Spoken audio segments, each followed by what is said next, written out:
merci à vous de nous rejoindre sur Monaco Info. Voici les titres. Les tendances de l'économie mondiale ont été dévoilées mardi matin. De son côté, au musée océanographique, Coalition mondiale pour la biodiversité en présence du souverain. Les plantations pour un printemps fleuri. Le Focus Info de ce soir sera consacré à Monaco Télécom TV, une nouvelle expérience télévisuelle. La direction Le Café de Paris, où une conférence a été organisée autour de l'économie mondiale et des tendances à venir. Et le coronavirus a bien sûr été évoqué, comme va vous l'expliquer Vanessa Dessy. Face à la crise sanitaire actuelle, l'économie mondiale est-elle en danger? Les conséquences économiques de l'épidémie de coronavirus sur l'activité revoient ses prévisions de croissance pour 2020 nettement à la baisse. Il se trouve qu'aujourd'hui, il faut maintenant aussi tenir compte de ces risques sanitaires qui clairement font peser un risque sur l'économie mondiale à court terme. Ce qui est singulier, c'est que c'est à la fois un choc d'offres et un choc de demande potentiel pour les entreprises. Donc c'est tout ça qu'il faut décrypter, mais c'est vrai que c'est quelque chose d'assez nouveau. Ces derniers jours, on a pu observer quand même deux types de tendances différentes. La première, c'est que cette question sanitaire s'étend. N'est plus seulement en Chine. Donc ça, c'est plutôt le mauvais côté des choses. Le bon côté des choses, c'est qu'en Chine, justement, il semble que la machine économique commence à redémarrer progressivement. Donc ce qui laisserait penser que ça a été un choc violent, mais assez court dans le temps. Encore une fois, on dispose à ce stade que d'informations très parcellaires qui demandent à être confirmées. Mais c'est vrai qu'il n'y a pas que des mauvaises nouvelles, mais ce choc en est quand même une grosse pour l'économie mondiale, en tout cas en 2020. Au travers de cette conférence, le MEB ouvre l'économie mondiale à ses adhérents. Ses rencontres avec les entrepreneurs monégasques ont ainsi permis notamment d'examiner les tendances majeures de l'économie mondiale et d'évaluer les impacts possibles sur la situation actuelle. C'est en ce sens que le MEB et la COFAS travaillent de concert depuis de nombreuses années maintenant. En fait, c'est quand même dans les objectifs et dans les statuts du Monaco Economic Board. C'est l'aide au développement de Monaco à l'international et plus particulièrement sur son aspect économique. On est totalement dans nos objectifs. C'est une collaboration de très longue date. Nous sommes merveilleusement heureux d'être avec eux parce que nous avons la chance que Julien Marcy, qui est un des 5-10 premiers économistes français, vienne à Monaco juste après le congrès COFAS mondial à Paris, où il se roule devant plus de 1500 spécialistes. Et donc il va nous éclairer. Mais déjà, dans un éditorial, le 4 février, Julien Marcy disait que l'effet de contagion serait plus rapide sur les marchés financiers que dans l'économie. Et il s'est avéré malheureusement un très bon prévisionniste. Prochaine rencontre pour le Monaco Economic Board le jeudi 19 mars, il sera question de la traditionnelle Assemblée générale du MEB, l'occasion d'annoncer les résultats du sondage envoyé aux membres lors du 37e rendez-vous des adhérents et de dévoiler les actions mises en place en fonction des réponses. Au musée océanographique, une cérémonie était organisée en présence de son Altesse Sérénissime, le Prince Albert II, cérémonie autour de la biodiversité mondiale et plus particulièrement des déchets marins. Fabien Bonilla. Les aquariums du monde contre les déchets marins, voici entre autres ce dont il s'agissait lors de cette réunion au musée océanographique. La Commission européenne et l'Institut océanographique ont organisé cette cérémonie ce mardi en présence du Prince Albert II. Cérémonie portant sur 2 points. Une passation de la Commission européenne vers les Nations Unies concernant la coalition des aquariums du monde contre la pollution plastique lancée en 2017. Cette coalition compte 185 aquariums de 41 pays. Le musée océanographique avait été l'un des premiers aquariums à la rejoindre. Deuxième point, le lancement d'une nouvelle coalition mondiale pour la biodiversité par la Commission européenne. Il s'agira d'un appel à tous les aquariums du monde à nouveau, mais également les zoos, les jardins botaniques, les parcs naturels, les musées de sciences et de sciences naturelles.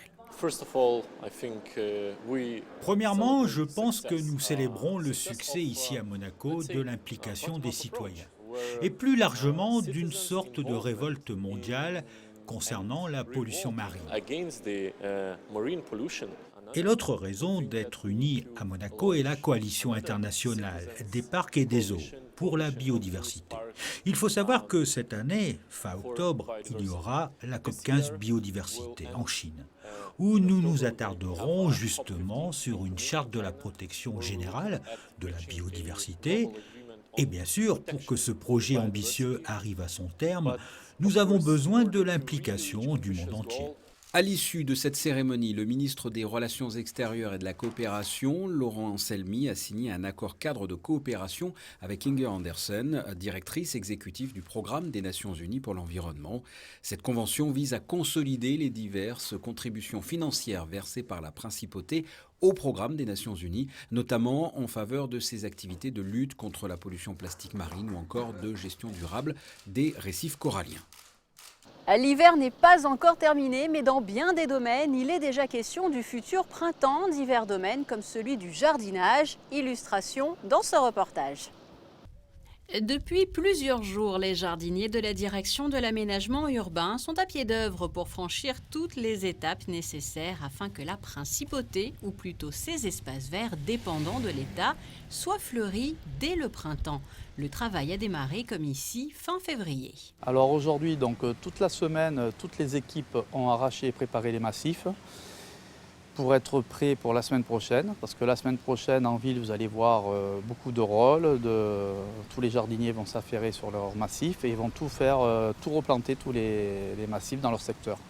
Donc aujourd'hui, on va voir, il reste quelques massifs arrachés et ils vont arracher, préparer, amender les massifs et seront prêts pour la semaine prochaine. Avant tout, ça implique qu'ils viennent, et bon, il faut qu'ils aient le matériel nécessaire, ils vont tout arracher, ils vont niveler, préparer et ensuite ils vont amender et labourer. Donc eux, c'est des gens en général du métier qui sont là depuis longtemps la plupart. Des fois, on a quelques jeunes, ils se mettent avec les anciens et les anciens leur expliquent ce qu'ils ont à faire. Et tout le territoire est impliqué. Toute la ville, absolument toute la ville, des Moneghetti, au Larboto, Monaco-Ville, Fontvieille, partout. C'est simplement dans nos serres, à Saint-Laurent-d'Aise. Tout est dans les serres et là, ils ont préparé les rôles, parce que bon, les rôles, c'est pour les gens qui ne savent pas, c'est des espèces de plateaux à roulettes. Et pour que ça soit fonctionnel, chaque secteur est livré, ils ont un jour précis de livraison, une heure de livraison. Et ils vont mettre les rôles à certains endroits, planter, ensuite ils vont livrer d'autres secteurs et après ceux qui s'occupent de la livraison vont récupérer ces rôles, remonter à la pépinière et pendant pratiquement 2 semaines, la pépinière va faire que charger ses rôles. Nous suivrons pour vous d'autres étapes à venir en prenant justement la direction des pépinières de Saint-Laurent-d'Aise. Retour à présent sur la présentation d'une nouvelle offre de Monaco Télécom, une offre présentée comme une nouvelle expérience télévisuelle. Le nouvel outil a été dévoilé hier au Grimaldi Forum en présence du souverain. Il s'agit de votre Focus Info, il est signé Émilie Rousseau.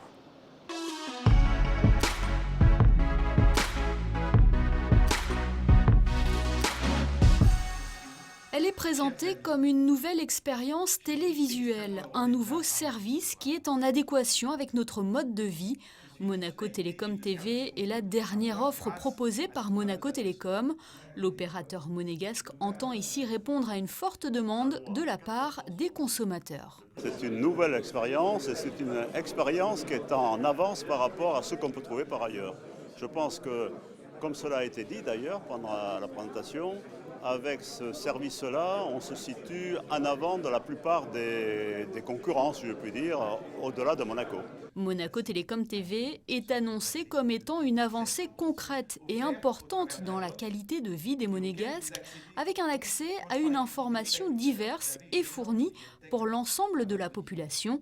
Pour que cette application soit disponible, un long travail a été effectué en amont entre différentes parties, un travail qui a abouti au vote de la loi NPVR qui a ainsi ouvert la voie à la naissance de Monaco Télécom TV. Ce produit a été rendu possible par l'adoption de la loi de l'été dernier. Et cette loi, en fait, il y a 2 pays au monde qui l'ont. Et donc en fait, il n'y a que ici, quasiment, qu'on peut faire un projet aussi ambitieux, un projet aussi complet. C'est la beauté et la force de Monaco, c'est quand tout le monde se met derrière le même projet, que ce soit le gouvernement, le Conseil national, Monaco Télécom, on arrive à faire des choses extraordinaires qui nous placent dans les plus hauts standards mondiaux. Ce qui est aussi extraordinaire, c'est d'avoir fait un partenariat avec un leader mondial qui s'appelle Apple, qui aujourd'hui, vu de Cupertino, Californie, vient offrir sa meilleure solution à Monaco, là où il ne l'offre pas en d'autres pays. Donc pour moi, c'est un résultat exceptionnel et on peut tous se féliciter aujourd'hui de ce produit pour les Monégasques et les résidents. Mais aujourd'hui, c'est vous qu'on veut mettre en pole position. On veut vous mettre en pole position sur votre façon de vous divertir à la maison, sur votre façon de profiter de la télévision, sur votre façon de profiter de vos écrans. Avec le lancement de Monaco Télécom TV, l'opérateur repense entièrement l'usage premier de la télévision. En effet, les usages de chacun ont complètement évolué depuis ces dernières années. L'application est basée sur 3 idées simples. La première, c'est Monaco Télécom TV, c'est la possibilité de regarder ce que je veux et non pas ce que la chaîne veut. C'est de regarder ce programme quand je le veux et où je veux. C'est ces 3 sujets-là, en fait, qui correspondent exactement à ce que les gens disent, c'est-à-dire qu'ils veulent reprendre le contrôle, décider ce qu'eux veulent voir, quand ils veulent le voir et où ils veulent le voir. Monaco Télécom TV fonctionne sur une Apple TV 4K. Sur votre écran, l'interface se veut simple et pratique et offre de nombreuses possibilités, comme celle de pouvoir jouir de contenu sur les 7 derniers jours. Vous avez l'application Monaco Télécom TV. L'application Monaco Télécom TV vous permet de regarder la télé. Mais elle vous permet de la regarder de manière complètement différente, avec une interface ultra fluide. Quelque chose qui n'a jamais été vu jusqu'à maintenant. Vous allez pouvoir vous retrouver, comme on offre beaucoup de chaînes, sur une manière de vous promener dans les chaînes qui est complètement différente, avec des thématiques. J'ai envie de voir quelque chose pour mes enfants, c'est très simple, je vais aller dans le domaine enfant, je regarde ce qui m'intéresse à ce moment-là, je clique et j'ai le contenu instantanément disponible. Donc c'est une manière complètement différente d'aller chercher votre contenu. On s'est dit que la commande vocale était quand même ce qu'il y avait de plus simple. Big Bang Theory. Et donc je veux avoir les contenus de Big Bang Theory. Je vais avoir ce qui est en train de passer en ce moment. Donc comme vous pouvez regarder ici, sur cette petite ligne, le contenu est déjà démarré et il n'est pas terminé. J'arrive en retard, c'est pas grave, je vais pouvoir redémarrer au début de l'enregistrement. Mais j'ai aussi ce qui a été disponible sur les 7 derniers jours qui sont passés. Il y a ce que j'ai mis dans mes propres enregistrements. Il y a ce qui va venir dans le futur. Vous avez focalisé sur un contenu, vous l'avez recherché facilement grâce à votre voix, c'est quand même très facile.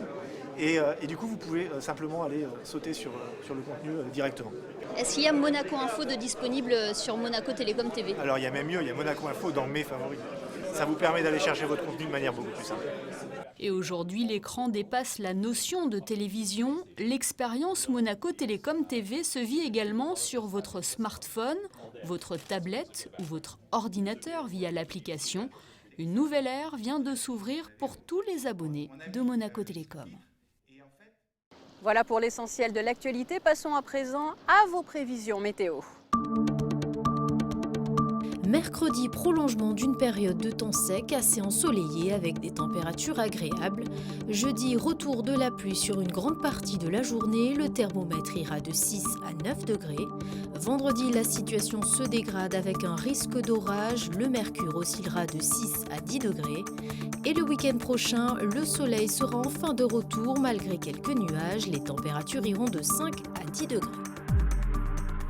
Et c'est ainsi que se termine cette édition. Merci bien évidemment pour votre fidélité. Prochain rendez-vous mercredi dès 19h sur Monaco Info. À très bientôt.